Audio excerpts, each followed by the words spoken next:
When you're 14 and living on the streets, your instincts are usually the only thing keeping you alive. But exhaustion is a liar. It whispers in your ear, telling you the predator in front of you is a protector, just because he has a car heater and a quiet voice. I had just watched the only shelter I knew, the chaotic, deafening party I called the Neon Hive, get locked down and shut away. I was standing on a freezing street corner at 3 o'clock a.m., trapped between the pitch-black night and two older, predatory men lingering under a street lamp. And then Hank pulled up in his beat-up Honda Civic. Hank was the quiet, handsome guy from the building, the one who had silently chased away the creeps, the one who hadn't asked me for anything. When he told me to get in, when he promised to take me to a foster house run by a woman who wouldn't ask questions, I didn't listen to the screaming alarm bells in my head. I listened to my frozen toes. I listened to my empty stomach. I opened the passenger door and sealed my own fate. The drive was agonizingly silent. The inside of his car smelled like old pine air freshener and stale cigarettes. I sat rigidly against the door, my bag clutched to my chest like a shield, watching the streetlights wash over Hank's face in rhythmic yellow flashes. He didn't look at me. He kept his eyes locked on the road, his jaw tight. Every block we drove took us further away from the college district, further away from the city center, and deeper into a sprawling, quiet suburban labyrinth. The houses here were set back from the road, hidden behind thick, dark trees and overgrown hedges. It felt incredibly isolated. My temporary relief of escaping the men on the street evaporated, replaced by a cold, sinking dread. I was entirely at the mercy of a stranger, completely off the grid. "We're here," Hank finally muttered, his voice barely a gravelly whisper. He killed the headlights before turning into a long, cracked asphalt driveway. The house was massive, a sprawling single-story ranch that looked like it had been haphazardly added onto over the decades. The windows were entirely blacked out. There was no porch lights on. It looked less like a home and more like a compound. "Keep quiet," he instructed, turning off the engine. "We don't want to wake her up." I nodded numbly. I followed him out of the car, my worn sneakers crunching too loudly on the frost-covered grass as we bypassed the front door entirely. Hank led me around the side of the house to a heavy wooden side door. He produced a key, turning it with practiced slowness to avoid the metallic click of the deadbolt. He pushed the door open, and a wall of oppressive, suffocating heat hit me in the face. We stepped into a sprawling, dimly lit den. The air was thick and smelled heavily of burning oak and something sharply medicinal like rubbing alcohol. In the center of the far wall, a massive brick fireplace housed a roaring, violent fire. It was 4 o'clock a.m. Who keeps a fire roaring like a furnace at 4 in the morning? The flickering orange light danced across the room, revealing heavy, mismatched furniture pushed against the walls. But the furniture wasn't the strangest part of the room. It was the wall to my left. Half of the wall separating the den from the adjacent room wasn't drywall. It was thick, slightly smudged glass. It was like looking into an observation deck or a hospital ward. I drifted toward it, my breath fogging the glass as I peered into the darkness of the next room. As my eyes adjusted to the shadows, the shape of the room began to materialize. It was massive, spanning almost the entire length of the house, and it was filled with beds. Not bunk beds, not twin beds scattered like a normal shared bedroom. These were metal-framed cots lined up with military precision along both the left and the right walls. There had to be at least 10, maybe 15 beds in total. I could see the lumps of bodies beneath thin blankets. I could hear the collective, wet, heavy breathing of a dozen sleeping strangers echoing through the slightly cracked door connecting the two rooms. Hank had called it a foster home, but standing there in the suffocating heat, looking through an observation window at rows of sleeping bodies, it felt like an institution. It felt like a cult. It felt like a trap. Hank touched my shoulder, and I violently flinched. He pointed toward a worn, floral-patterned couch positioned awkwardly near the fireplace. He put a finger to his lips, signaling me to stay put, and then he slipped through the cracked door into the dark, breathing room of beds. I stood frozen in the den. The fire crackled, spitting an ember onto the stone hearth. I looked at the front door. It was right there. I could turn the knob, run into the freezing night, and take my chances. But my body was shutting down. I had been awake for nearly 20 hours, running on adrenaline, fear, and scavenged pizza crust. My legs felt like lead. Hank reappeared like a ghost, slipping back through the door carrying a heavy, scratchy-looking wool blanket. He walked over to the floral couch and laid it down, stretching his long legs out over the armrest. He pulled the blanket up to his chest. Then he looked at me. Those blue, piercing eyes, the same eyes that had stared down creeps at the party, were now fixed entirely on me. He patted the small, empty space on the couch cushions next to his waist. He was motioning for me to join him. My stomach plummeted. The air in the room suddenly felt entirely unbreathable. I can just sleep on the floor, I whispered, my voice trembling so violently I barely recognized it. By my bag. I'm okay. Hank sighed, a low, irritated sound that vibrated over the crackle of the fire. He shifted his weight, propping himself up on one elbow. Don't be stupid, he whispered back, his tone devoid of the protective warmth I had imagined he possessed. The floor is freezing, and there are drafts. Look, I've got all my clothes on. I'm wearing jeans, boots, and a jacket. I'm just trying to keep you warm. Just lie down. Stop overthinking it. It was a masterclass in manipulation. When you were a 14-year-old runaway, you were desperate for an adult to be rational, to be a parent, to make the rules make sense. His logic, I have my clothes on. It's just about staying warm, was the flimsy excuse my exhausted brain needed to avoid a confrontation I didn't have the energy to fight. I didn't know how to argue with him without accusing my savior of being a monster, so I complied. I dragged my feet across the carpet. I carefully lowered myself onto the very edge of the couch, keeping my back rigidly turned toward him. I pulled my knees tight to my chest, curling into the smallest ball humanly possible, trying to balance on the very precipice of the cushions. The scratchy wool blanket fell over my shoulders. For the first 10 minutes, nothing happened. The fire popped. The breathing from the glass room continued in its slow, rhythmic cadence. My exhaustion began to pull me under. My eyes fluttered shut. My tense muscles began, ever so slightly, to unclench. He really is just a nice guy, my tired brain desperately rationalized. He was just looking out for me. And then I felt it. It wasn't sudden. It was agonizingly, deliberately slow. The heavy weight of his arm shifted over the blanket. I stopped breathing. I lay completely paralyzed as I felt his hand slip beneath the wool. It was the inevitable hand. The hand I had been dodging in dark hallways and crowded party rooms for 2 weeks. But this one hurt the most, because it was the hand I trusted. He had played the long game. He hadn't guarded me at the Neon Hive because he cared about my safety. He had guarded me because he was claiming his territory. He was keeping the other predators away from his prize.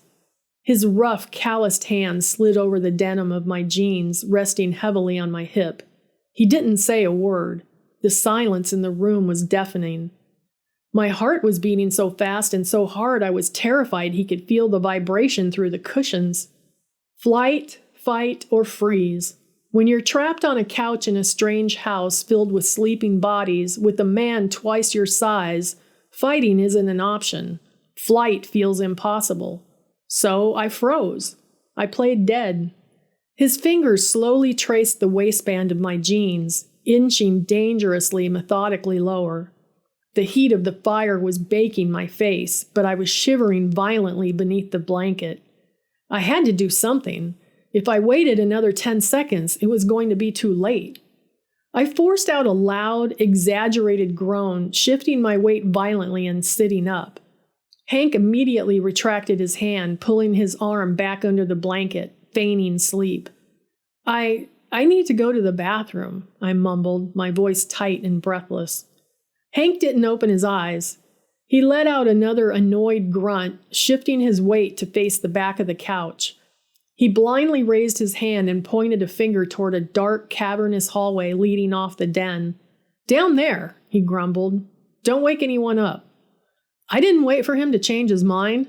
I threw the blanket off, my legs shaking so badly I almost collapsed as my feet hit the floor. I stumbled away from the couch and speed walked toward the mouth of the dark hallway. If the den was a suffocating furnace, the hallway was a meat locker. The temperature plummeted the second I crossed the threshold. The floorboards here were bare and freezing. It was a long, narrow corridor entirely devoid of windows.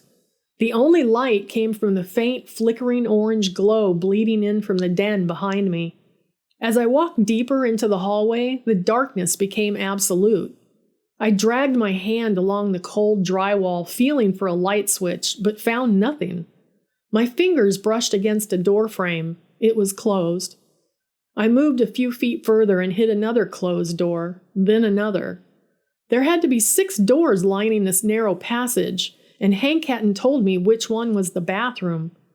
I stood in the pitch black, my bladder aching with genuine urgency now, terrified to open the wrong door. What if I walked into someone's bedroom? What if I woke up the woman who ran this place? Tap, tap, tap. The sound was sharp, rhythmic, and incredibly close. It echoed off the hardwood floor behind me. I spun around, my back hitting the wall. Standing about 10 feet away, illuminated only by the faint, dancing firelight at the end of the hall, was a silhouette. It was impossibly short, maybe 3.5 feet tall. As my eyes strained in the dark, the detail swam into focus. It was a little person, a man dressed in a faded, oversized t-shirt and loose sweatpants. He was leaning heavily on a thick wooden cane with a brass handle. He was just standing there, perfectly still, staring at me in the dark. "Are you looking for the bathroom?" he asked. His voice was jarring. It wasn't the voice of a child, nor was it the voice of an old man. It was raspy, wet, and slightly breathless. "Yes," I squeaked out, pressing myself harder against the drywall. I don't know which door it is." "It's this one," he said. He began to walk toward me. Tap, drag, tap, drag. His gait was uneven, the cane carrying most of his weight. He bypassed the first 2 doors and stopped in front of the third one, right next to where I was standing. He reached out with a pale hand and turned the brass knob, pushing the door open. He reached inside and flicked a switch. A harsh, blinding fluorescent light flickered to life, illuminating a filthy, outdated bathroom. The linoleum was peeling, and the bathtub was stained with brown rust rings. "Thank you," I whispered, keeping my eyes locked on his face as I sidestepped past him to enter the bathroom. I just wanted to get inside, lock the door, and sit on the floor until the sun came up. I stepped into the bathroom, grabbed the edge of the door, and began to pull it shut. A heavy, leather-soled shoe wedged itself between the door and the frame. I gasped, looking down, and then looked up. The little man had stepped into the doorway. He didn't look angry. He looked completely, unsettlingly calm. He pushed the door open wider, and before I could react, he stepped into the cramped bathroom with me. "What are you doing?" I panicked, my voice rising. "I need to use the bathroom." He reached behind him, grabbed the doorknob, and pulled the door shut. The lock clicked. We were trapped in a space no larger than a closet beneath the buzzing fluorescent bulb. "Mom insists," he said simply, leaning both of his hands on the brass head of his cane. "What?" I demanded, my back hitting the porcelain of the sink. "What do you mean?" "Mom insists," he repeated, his eyes locking onto mine without blinking. "Mom insists that everyone has supervision in the bathroom. No locked doors, no secrets. Those are the rules of the house. I'm the supervisor tonight." It was nightmare logic, an Alice in Wonderland distortion of reality that completely broke my brain. I was trapped in a locked bathroom with a strange man holding a cane who was telling me that his mom demanded he watch me use the toilet. "No," I said, shaking my head violently. "No, I'm not doing that. Let me out." I lunged for the doorknob. He didn't try to fight me physically, but he didn't move his body out of the way. He just stood his ground, the heavy cane acting as a barricade between me and the exit. "If you yell, you'll wake Mom," he warned, his raspy voice dropping an octave. "You don't want to wake Mom. If you break the rules, Mom will be very angry. Hank will be in trouble. Just go." I was frozen. My heart was beating so violently it felt like a bird trapped in my rib cage, frantically throwing itself against the bone. I looked at the door. I looked at him. I thought about the massive room filled with 15 sleeping people. I thought about the terrifying woman who ran this compound. I thought about Hank waiting on the couch. And on top of the sheer, unadulterated terror, there was a visceral, agonizing biological reality. I really, really had to pee. The adrenaline, the cold, the sheer panic. My body was screaming at me to relieve the pressure. Humiliation is a powerful weapon. It breaks your spirit long before physical violence ever does. Standing there under the buzzing fluorescent light, realizing that I had absolutely no power, no voice, and no escape, my spirit broke. I turned my back to him. I was crying now, hot, silent tears tracking down my cheeks. My hands were shaking so badly I could barely undo the button of my jeans. I pulled my pants down, sat on the freezing porcelain, and peed. The sound of it echoing in the small, tiled room was the most degrading, horrifying sound I had ever heard. And the entire time I could feel his eyes boring into my neck. He didn't move. He didn't speak. He just stood there, leaning on his cane, carrying out Mom's supervision.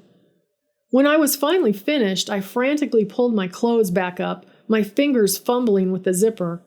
I turned around, wiping my face with the back of my sleeve, trying to project a tough exterior that I completely lacked. "I'm done," I spat, my voice cracking. "Let me out."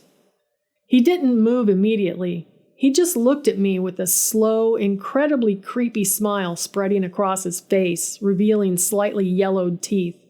"You're very pretty," he whispered. The skin on my arms crawled. It wasn't a compliment, it was an appraisal. He slowly reached behind him, unlocked the door, and pulled it open, stepping out of the way just enough for me to squeeze past. I practically fell out into the dark hallway. I didn't run. I was terrified that running would trigger a predator's instinct to chase. But I walked as fast as my shaking legs would carry me toward the faint orange glow of the den. I just needed to get my bag.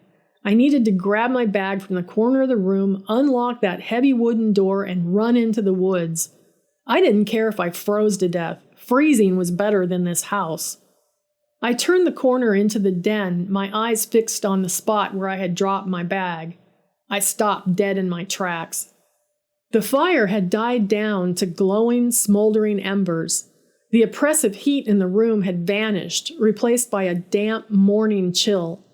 The blacked-out curtains had been pulled back, revealing the gray, muted light of dawn bleeding through the windows. The den was no longer empty. Hank was sitting up on the couch, the wool blanket discarded on the floor. But he wasn't alone.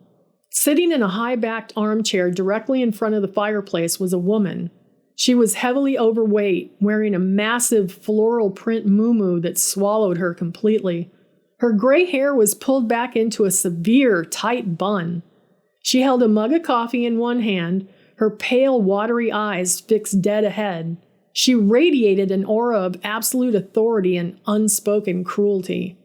This had to be Mom. But the most terrifying part of the room wasn't her. It was the people sitting on the floor around her feet. There were at least a dozen of them. The people from the glass room. They had migrated in the dawn hour and were sitting cross-legged on the rug in a loose semicircle around her chair. Hank had called this a foster home. When I heard the word foster, my brain pictured kids, teenagers, maybe a crying toddler. But looking at the faces illuminated by the gray morning light, I realized the truth. Most of these weren't children. There was a woman who looked to be in her late 30s, rocking back and forth, clutching a frayed teddy bear. There was a teenage boy with deep, angry scratch marks on his own face. There was a man in his 40s staring blankly at the wall, drool pooling at the corner of his mouth. And standing at the edge of the group, leaning on his brass cane, was the little person from the bathroom. It wasn't a foster home for runaway kids. It was an unregulated boarding house for severely mentally disabled and troubled adults. Mom was collecting disability checks, hoarding vulnerable people in a dark room with metal beds, and forcing them to live under bizarre tyrannical rules. And Hank, the handsome, quiet protector, he was the bait she used to bring fresh strays into the fold. As I stepped fully into the room, the collective movement was simultaneous. Every single head turned to look at me. A dozen pairs of eyes, some vacant, some hostile, some just utterly lost, locked onto my face. The rocking woman stopped rocking. The drooling man stopped chewing his lip. The silence in the room was so profound it felt like the air had been sucked into a vacuum. Hank looked at me. He didn't look guilty. He looked expectant. "She's awake, Mom," Hank said, his voice flat. The woman in the chair didn't turn her head. She just slowly raised a hand, her thick fingers beckoning me forward.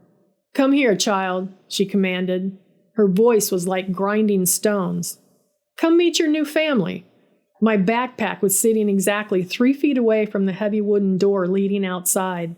I didn't think. I didn't hesitate. I didn't care about the rules. I sprinted. I grabbed the heavy strap of my bag in my right hand and slammed my left hand into the deadbolt. The lock clicked, a sound like a gunshot in the silent room. I ripped the heavy wooden door open and threw myself out into the freezing, bright morning air.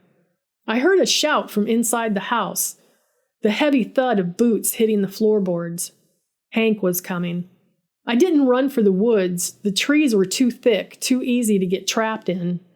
Instead, I hit the frost-covered grass and sprinted blindly down the long, cracked asphalt driveway. My bruised ribs screamed in protest with every step, my lungs burning in the icy air. I reached the street just as the sun was fully cresting over the suburban rooftops.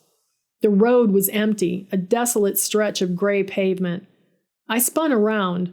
The front door of the house had been thrown open. Hank was standing on the porch, his dark silhouette stark against the house, watching me. He started down the stairs. Panic swallowed me whole. I backed into the street, stuck my arm out, and threw my thumb up. It was a desperate, dangerous gamble. Getting into a stranger's car was exactly how I ended up in this nightmare to begin with. But then the growl of an engine broke the morning silence.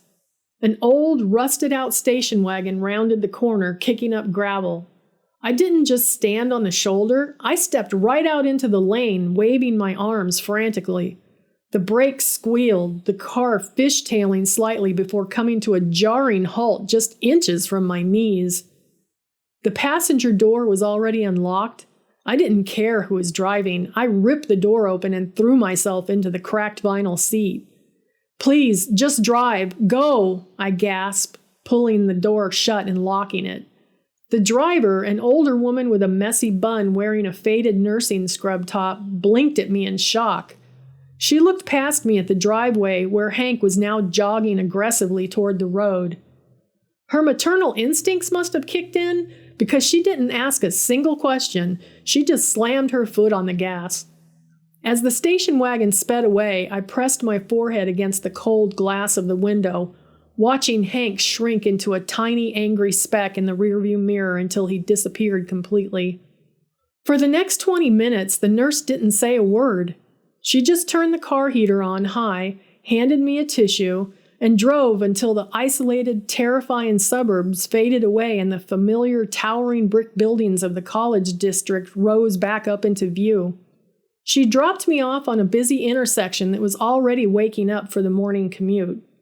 I stepped out onto the familiar pavement, the roar of morning traffic washing over me. I had escaped the Neon Hive, and I had survived the House of Horrors. But as I stood there shivering in the daylight, clutching my bag, the brutal reality of the streets hit me all over again. I was 14, I was completely alone, and I was right back at square one. Do you need help? You're not alone. If you or someone you know is a runaway, homeless, or thinking about leaving an unsafe situation, there is free, confidential, and non-judgmental help 24 hours a day, 7 days a week. The National Runaway Safe Line can be reached by calling 1-800-786-2929 or text 66008. You can also chat online at 1-800-runaway.org. You can also call the 988 Suicide and Crisis Lifeline just by calling or texting 988 if you are in immediate emotional distress or experiencing a crisis. And if you are in immediate danger, please call 911. If you want to hear how I confronted Hank years later, hit that subscribe button and turn on notifications so you don't miss part 3.